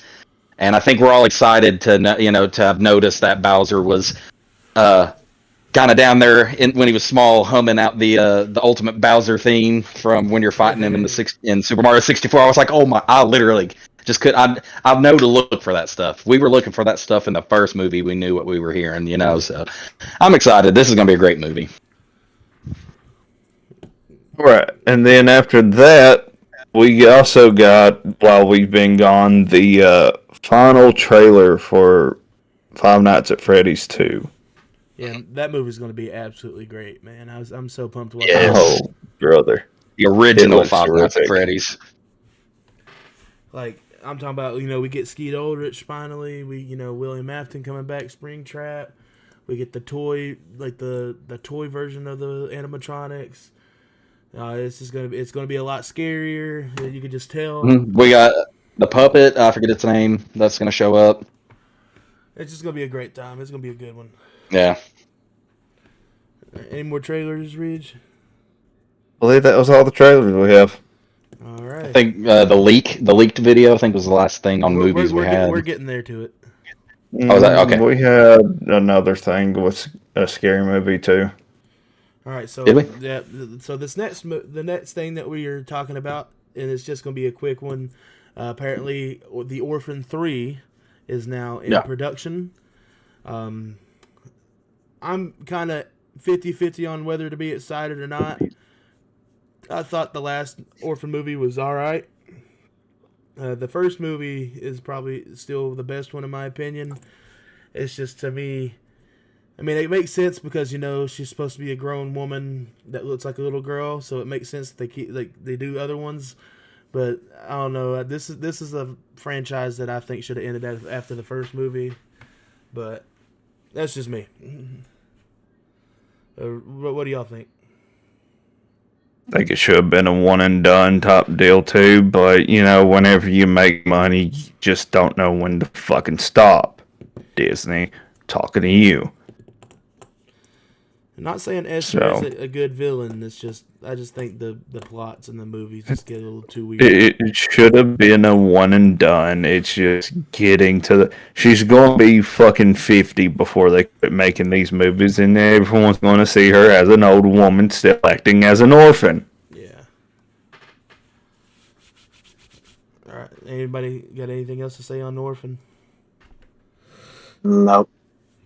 It was really odd too seeing the little viral dance or the little video of her dancing too. Oh yeah, no. That's how I figured out that this was happening. Was that they had a video of her dancing on set or something, or in her trailer. It's kind of odd. Yeah, I was just gonna say that I didn't even know about this third movie. I didn't hear about it until literally just today. I had no idea they were doing it, so I'll have to look and at least see what they've got. Yeah, had no idea. All right, so All right. next up on the list, as Caleb was mentioning, it has the production for The Legend of Zelda has officially started in New Zealand. There was some leaked set footage from the franchise, and I'm telling you, just from the leaked pictures, it looks crazy already. Like the characters, the characters already look spot on. I think the set photo we got to see Zelda. So, Yep, we also got to see, I forget her name, that they believe who's playing Impa. Oh, yeah. But it does look like they may be going more the Breath of the Wild story, because it looks like Zelda's wearing like that blue tunic that he wears in the Breath of the Wild. Well, that Link wears in Breath of the Wild, you know what I mean? What she wears? Yeah, it's the blue Hylian tune. Like, I know. Yeah, the blue Hylian tune. Yeah. But, you know, like we've mentioned before, my family is big in the Nintendo. So, you know, and we're especially big on The Legend of Zelda. I think we all are pretty much. So, so we're all, you know, this is going to be another movie like the Mario movies that we're all going to be there to watch. Like opening night, I'm going to be there. I've been waiting for this movie for 20 years, okay? Since I was like 9 years old, 10 years old, I've waited on this live action movie. I will say this, they better not have Link talk. Well, no, so, I mean, I wouldn't be surprised if there's good points. I better hear that boy rolling around like, yeah! Yeah! Yeah, if they're going to have him talk, at least when he's doing his actions, he's got to have that tone, you know, doing all that. But I think it is, we're going to hear him talk, I believe, probably not a lot. But if you notice in Breath of the Wild, he has options to choose to talk, so I'm certain there's going to be some dialogue there. I had some guy who said, I'm a 45-plus year player of Legend of Zelda, and he's always talked. I'm like, you're full of shit, bro. I'm younger than you, and I still play all the old games, and there's not one time until a specific point later in the series, way later in the series, that you actually see dialogue for him. Yeah. So I was just like, no. I said, if he talks, in my opinion, it won't be a lot, but I think he will talk a little bit. At least one line. Yeah, and I think most of the movie he'll be silent, I believe, honestly. There's a canon reason why Link doesn't talk much. Yep. I'm pretty sure it's mostly just because he's fucking shy. No, it's real. What it boils down to is that he doesn't want to choose the wrong words, or, you know, bring an embarrassment to the princess himself, or to say he doesn't want to risk speaking out of turn or saying something wrong, so he stays silent and just uses observation to, you know, gain understanding of the situation, I believe is what the canon reason is. That or something, action speaks louder than words, something. Something in that realm, yeah. I can't remember exactly which game went into the detail of why, but... Alright, we got anything else on The Legend of Zelda, Ridge? No. Alright, and Mikey? Everybody show some fishing. Yeah, for sure. Yes, we got to see some fishing. Lawn fishing, baby. Better see some fish. Jordan's over here like, Mike, you got anything? And I'm like, I'd hit. I want to see how they do the Scatolas, and I want to see how they do the Gorons. Yeah, dang it. That's what I'm interested in, the Gorons and the Scatolas, because I think it's easy enough to do the Gerudo. So I'm interested to see how some of the monsters come about. Right. All right. Give me the Deku Tree. Yes. All right. So next up on the list, for our Superman fans out there, it looks like Jimmy Olsen is getting his own detective-style series. And we're talking about the same Jimmy Olsen from the new Superman movie. Jimmy with the shits Olsen? You talking about Jimmy with the ultimate golden baby? Yeah, apparently. I was about to golden aura. I was about to say Jimmy Fucking the Riz. Riz Olsen. Jimmy 10-inch knee knocker Olsen, buddy. I was about to say, let me. He's got a Lord. superpower, all right. If he's got a girl like Eve Tessmacher acting like that over him, who's typically not that kind of character, shoot, buddy. He packing some heat. He packing some heat. He's packing. Back at something, all right. Anybody got anything to say on the Jimmy Olsen series? If I'm not so they're, I can't think of the character that they're focusing on in the first series. It has some dude that's a gorilla back, wherever his ass is. Gorilla Grodd? Yep, Grodd? that's a character that they're going to be No focusing in way. on. Really? Yep. That's who they're gonna go for. Dude, Wow. Gorilla Grodd is a huge villain in DC. Yeah. I'm, Yeah. I'm honestly shocked And- because I did hear that they wanted to do some more obscure stuff. in And DC anyway, also, you got guys, Clayface. So you want to know something wild too, unless you already knew this. As a little side note about this character, in one of his comics, that was where we first ever got introduced to Darkseid. Yeah. okay, yeah, that's true. And also, So it the Flash, could be, the Gorilla Grodd is one of the Flash's biggest villains. yep. So there's a But possibility. yeah, I was about to say Gorilla Grodd's also tangled with the entirety of the Justice League. Oh too. yeah, for sure. All right. And we've already seen him, Yeah. All right, just animated form. anybody got anything else to say? Actually, hang on. Before I say something stupid, I want to make sure I'm saying it right. Just say it's stupid. Let me hang on. I don't want it to sound stupid. Okay, yes. I would also, since we're delving down the side of like the more obscure stuff, I would like to see them try to bring Solomon Grundy into the mix at some point with DC. We'll get there eventually. Yeah, probably. Yeah. I was gonna say, if we're going obscure, I feel like that's one that's not covered enough, especially live action. It's been more, DC cartoons that he's been in. Let me tell you all something I just found out before we move on. And this is just when I tell y'all what this is, y'all will realize why I'm so mad about it. Do y'all know who voiced Scarecrow in Injustice 2? I can't remember. It's not the same guy that did the Arkham one. No. Robert Englund was the voice of Really? was the voice of Scarecrow in Injustice 2. No freaking way. I had no idea. I didn't. Now, granted, I wasn't the Injustice 2 fan. I really liked the first one, so. I just found that out a couple of days ago. Not really a couple of days ago, but whenever he did his when he got his star. Oh yeah, his star, yeah. But that's just something crazy. So like, I don't know. I just had something I had to bring up. Sorry, but. That's cool, man. I didn't know that. That's awesome. All right. So anything else on Jimmy Olsen? Going once, going twice. Nah. All right. Next thing, and mind you, people, I'm gonna save this all, and this all is happening before GTA 6. We are getting an official PS5 port for Red Dead Redemption. And which also means, which also puts in people's heads, we are possibly also getting a PS5 port / remake / remaster for Red Dead Redemption 2 at some point. And my thing is, what the fuck's going on? Rockstar handing out L's as usual when it comes to timing. Now, Rich sent a TikTok to us a few days ago that kind of made sense on like what they're trying to do now and why they may have, what was the main reason why they delayed it this last time. Oh yeah. I've seen. I think I know what you're talking about. But my thing is like, you still had 13 fucking years, dude. Like, yeah, agreed. Like, there's no sense it should take 13 years to make that good of a fucking game. There's been over 20-something Marvel movies since the last GTA game. Me and Ridge were freshmen in high school when GTA 5 came out.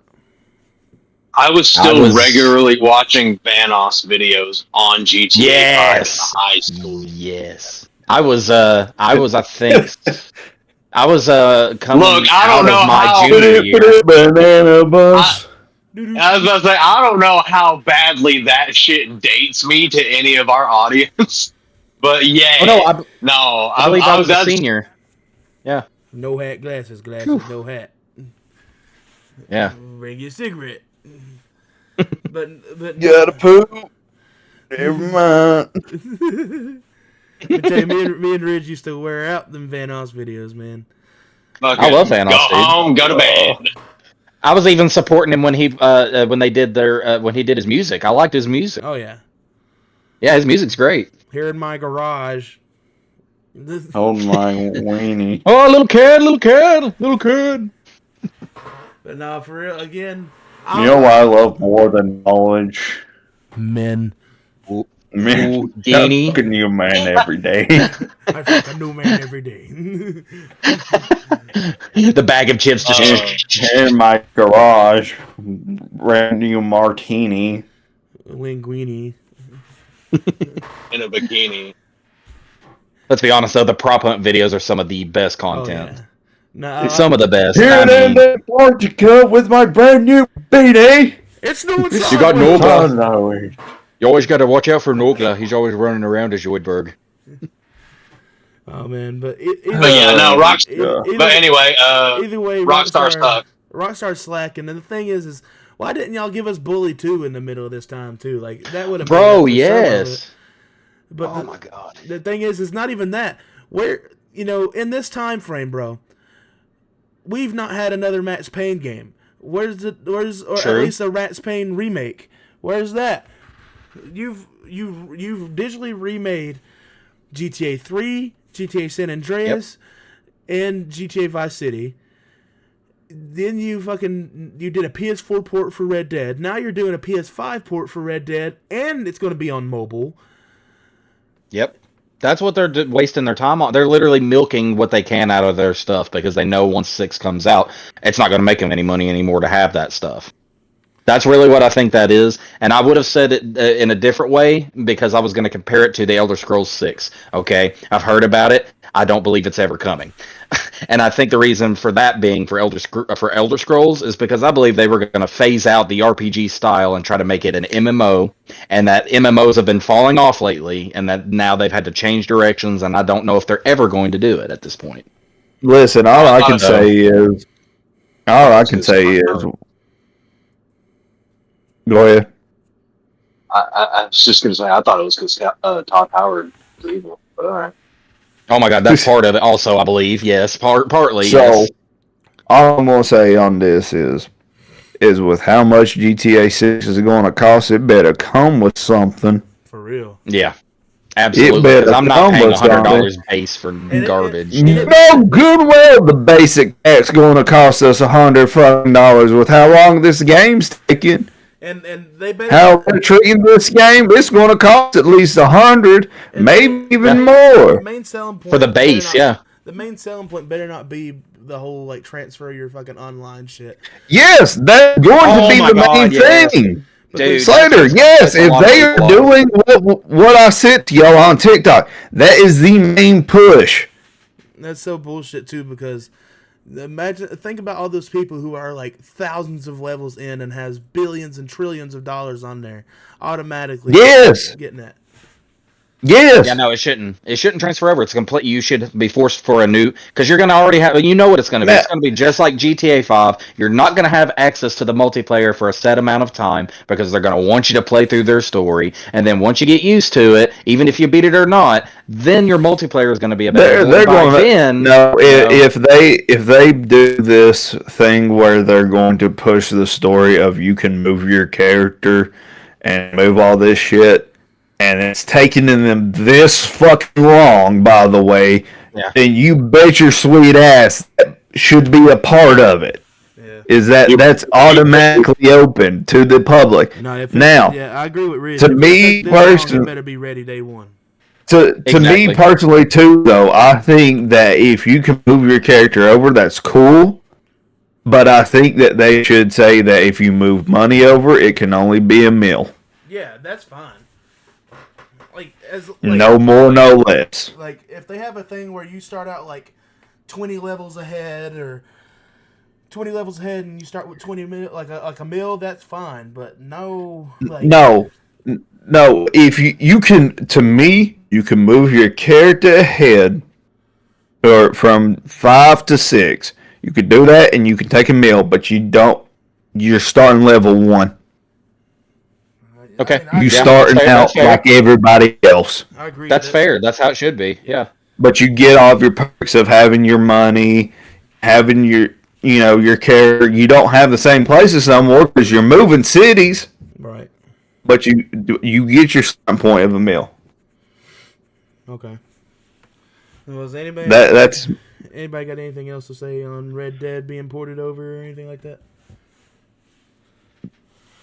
Well, Rockstar, you can eat my shorts. the only I mean, thing- and that's coming from someone who I know loves Red Dead. Well, here's the thing. Here's my thing. For me, if y'all come out with that remake of Red Dead 2, I'll at least be tied over. But just the fact that the whole GTA 6 thing, it's kind of daunting on our looks on Rockstar. But just solely for the Red Dead Redemption games, I'm glad that we're getting the PS5 ports, even though I just got the PS4 port last year. I'd rather, if y'all were going to say something about Red Dead, and I know this is what's going to happen after 6 finally comes out, why not just go ahead and start giving us the idea of we're getting the third one? Yes. Yes. Why oh, man, not? yeah. And At least then people would be like, oh, there's something to really look forward to there because you know that they're, that's definitely going to be, something Well, that you are But definitely again, excited for. it makes sense to do that though of repurpose or bringing in Red Dead 1 and 2 to this new gen console. And so that way you have these newer kids able to play this game. So that way whenever after GTA 6 comes out, they say, all right, our next big game that's going to take us about 30 years to make, but we'll get it to you eventually down the line. We promise is going to be Red Dead 3. It's already been 8 years Okay. since the game came out. Yeah, it's already been a I'm long gonna say- time. All right, hot take. I don't give a shit about Red Dead 3 because I'm not going to be 40 years old willing to do anything. Oh no, we'll be past I'm that gonna- for us, but I'm gonna be in my fucking 50s like, I remember we're going to be in the retirement home whenever Red Dead 3 comes out. All right. They're gonna No, come we're to no. They're gonna come no. to us, Pappy. We'll be Jesus will in come the back for his grave. church before any We'll of this be- comes out. We'll They're gonna be come in to the us. grave whenever 7 gets announced. They're gonna come. They're gonna come up to us one day and be like, "Papa, can you tell us about the video game character Arthur Morgan?" And it's gonna be, and it's gonna be like Vietnam flashbacks. Is like I'm instantly gonna start crying and be like, "You don't fucking know what that man's been through." You don't know what that character and the just the buildup of him is just. You don't know what it means to me. Man, we're gonna have to go to that subject. Or I'm gonna go on for hours about that game. But next subject, we're going to talk about a couple music things before we get off here, guys. First thing, Bill Murray has announced a new album. Not the actor, the band Bill Murray. I can't remember the third person that is supposed to be featured on the album, but we do know that Noah Sebastian and the lead singer, or the clean vocalist from Wage War, are both going to be featured on this album, so I expect it to be a banger album. Bill Murray doesn't disappoint in the first place, but it's going to be a banger album. We all know it's going to be. What do y'all got to say on this album? Give it to me now, damn it. Yep. Why make me wait if you already have it? Give it to me now. I want it now. Yep. Gib. Gib. You can't just tease us with something great. I'll Then pay hold you. out. I got you $1 if you give it now. A fresh crispin. I've got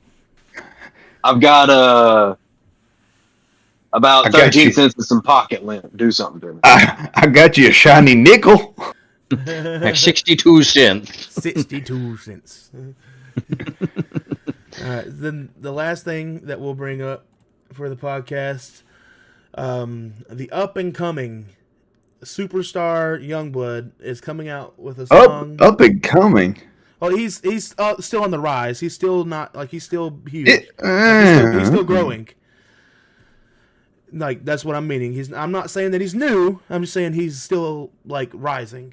He is very well popular already. He's not up and coming. He's a superstar. Especially after doing Changes, bro. When he did that, oh man, what a powerful. He's a superstar already. He's just he's still growing. He's a new rock legend in my opinion. You've heard Zombie from him, right? Yeah, it's a phenomenal song. Zombie is my mom cried. My mom cried to that song because you've seen the video, so you can understand. Like it was great. We listened to it like for 3 days straight. It was really good. But Youngblood is coming out with a new song here on the 21st with Aerosmith. I believe it's going to be Aerosmith featuring Youngblood. But either way, we're still getting Youngblood on an album or on a song with Steven Tyler and Aerosmith, which, kind of makes sense after they performed together at the Ozzy tribute a few months ago. Not the one in Birmingham, but the one that was, I can't remember what music awards it was, but I think it was the VMAs. But either way, I think it's going to be a fantastic song. Like I said, Youngblood rarely disappoints. I mean, if you know me and Ridge, we've been rocking with Aerosmith since day one. I can't wait to hear this song. This song excites me, and there's been a lot of great music coming out recently, and I'm just excited for more. Y'all got anything to say on this last thing? Again, give me now. I got you $2 if you give it to me right now. I got like you a little bit more. We can do this the easy way. We can do this the hard way. But either way, I'm getting it. Now I like you. Well, all I'm gonna say is I'm excited for it, and you guys may hate when I say this, but I'm mostly excited for it because of Youngbloods. Because me, myself, and I am not the biggest Aerosmith person. I like maybe 2 songs. I don't really like Steven Tyler that much. So I know I'll probably catch hate for that. I know I'll catch hate for that. That's fine. Your opinion can be wrong. Well, and that's fine. But you guys know me. I am a Pink Floyd guy, and that is my style from that era. And Aerosmith is good. Don't get me wrong. I like they've got some big songs, and I like it, but they're just not. I've never been a fan of Aerosmith, and I've never actively listened to their music. Yeah, I was more into Pink Floyd, like I'm talking like Uma Guma from the 60s and like up. You never had you never had the serotonin moment of being in the car with your bro with Sweet Emotion blasted to the top with the loudest. Yeah, I was about to say you've never had. You never had that. You never had it being in Hooters, talking to one of the waitresses with Pink in the background. And walk this way. Damn you, Ridge! I was about to back in the saddle again. You ain't ever had back in the saddle again. I've had that one, and I like it. But you ain't ever sat for hours playing Guitar Hero featuring Aerosmith. Yes, not about playing Guitar Hero, just not Aerosmith. You never sat around your room while cleaning it, jamming and jumping around to their greatest albums. I tell you, man.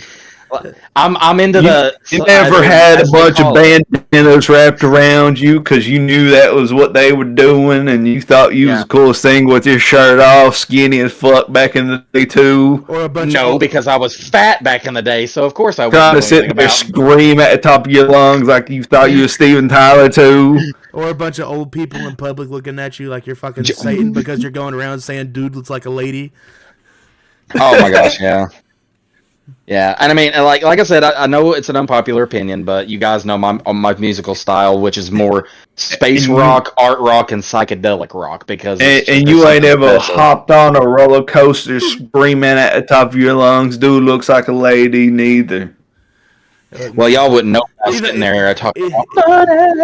Either way, it's going to be a phenomenal album, a legendary band with a new legend, and Youngblood's already made his carbon footprint in the rock industry with doing changes and being so close to Ozzy. And honestly, to all of y'all that hate on y'all Youngblood, fuckins. Because Ozzy Osbourne handpicked this kid. Handpicked him. And he is the closest thing we've had to Ozzy since Ozzy. So And surprisingly, mostly the reason he picked him was because of their similar backstory, their history and their life, like being bullied and going through that stuff. So I mean, I can see it. Even my dad, who's I swear to God, he was so sad when Ozzy died. He was one of the biggest Ozzy fans. Literally said he didn't understand why he was picked until he read the story. So look, man, when the Osbournes themselves are dumbfounded on how similar they are, that tells you that tells you how it should be thought about. And he's got his own tone. That's the thing about it, is he's his own. Like it doesn't sound exactly like. And I'll say the one thing I love about Youngblood the most is his growth. Like the how Youngblood was like during think about the song "I Think I'm Okay" with MGK and Travis Barker, right? Yeah. Yep. His style was his personality wasn't that much different, but his style was so much different back then. Yeah. And now that he's growing more into a rock star and more than like an alternative rock star, it's just I'm so excited to hear what more he does. His new album Idols is phenomenal. So either way, this song's gonna be fire. Can't wait to see more with them. Hopefully we get a lot more stuff with Youngblood with some legends. Anybody got anything else to say for the podcast tonight? Thank you for watching. If you've watched this long. Yeah. Nothing of substance, really. We appreciate everybody. We love you guys. Other than Caleb needs to not drink coffee anymore. I got you. Well, I was gonna say Listen, You said it, not me. I was gonna say he needs to experience a pretty good makeout session to walk this way. He's not seen the light, but look, I'm sorry. There's a lot you got to experience with Aerosmith, brother. I mean, I get it. But like I said, Let me tell you something. My musical style is a lot different. Like people, there's only a few people I've run into in my life while I'm wearing Pink Floyd or seeing my tattoos and like, oh my gosh, and that's just my style. So, I apologize for all you Aerosmith lovers out there. I'm just not the biggest Aerosmith guy, and that's because I was raised on different stuff, and I was also very sheltered as a child. So, yeah. That I can understand. Oh, no, that's fine. That makes sense. You know that, Jordan. If anyone knows that, it's Jordan. He knows how sheltered we were. The sheltered part. Yeah, so, I mean, we didn't hear, literally the first rap song I ever heard was in secret, and I wasn't even allowed to listen to it again, was Akon. What song was that again? God. Hold on. What's fucking hilarious? No, what's fucking hilarious is the first time I ever heard "Hard in the Paint" around y'all, and y'all started going absolutely ape shit on "Hard in the Paint," and I was just like, "Yeah, what is going on?" It's because of Bowman. We had a good friend with a 12-inch subs in his brand new Camry, so we were bumping that when it dropped. But either way, guys, we appreciate y'all for sticking around this long. If you stuck around this long, like, subscribe, grab your nearest of kin, grab the phone, and subscribe for us. Get your popcorn budget ready for all these great movies coming out. Yep. And just keep an eye out on stuff, man. Possibility of Horror Hound coming up in March, and we just got We'll eventually get into vlogging more too. Yeah, for sure. That's what when I start traveling for work, I'm hoping to do that also. We got some mini golf that we gotta go play because there's a new Scooby. Are you talking about yes? That we gotta go to. But either way, there's a few things that we gotta go do to have fun. But either way, guys, we thank you guys for sticking around this long. We love you, and if this is it, we'll see you guys next week. See you guys. Okay, bye.